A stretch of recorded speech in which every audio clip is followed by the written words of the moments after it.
ভাই, সরস্বতী পুজোয় তুই একা? সে কোথায়? কেটে গেছে ভাই।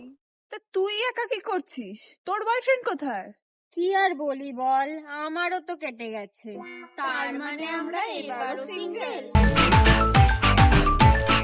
সরস্বতী পুজোয় কেউ অঞ্জলি না দিয়ে পার্কে কেন প্রেম করতে আসছে ভাই?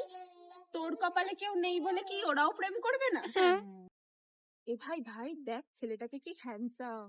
আরে ছেলেটা ছাড়, মেয়েটাকে কি সুন্দর লাগছে দেখ। এর জন্য তোর প্রেম টেকে না। তা তুই কোনসা কমিটেড রে? এ ভাই, দেখ ওখানে বসে ওরা প্রেম করছে। চ ভাই ওদের পাশে বসে কাঠি করি। চ চ চ চ। এ ভাই দেখ, ওরা হাত ধরে হাঁটছে। চ ওদের হাতের মাঝখান থেকে গলে যায়। চ চ চ চ। দেখ ভাই ছেলেটা আমাকে দেখ। দাদা, ও কিন্তু কমিটেড। এই, আমি সিঙ্গেল, তুই কেন প্রেম করবি? এর জন্য আমার প্রেম হয় না, বুঝলে তো তোমরা।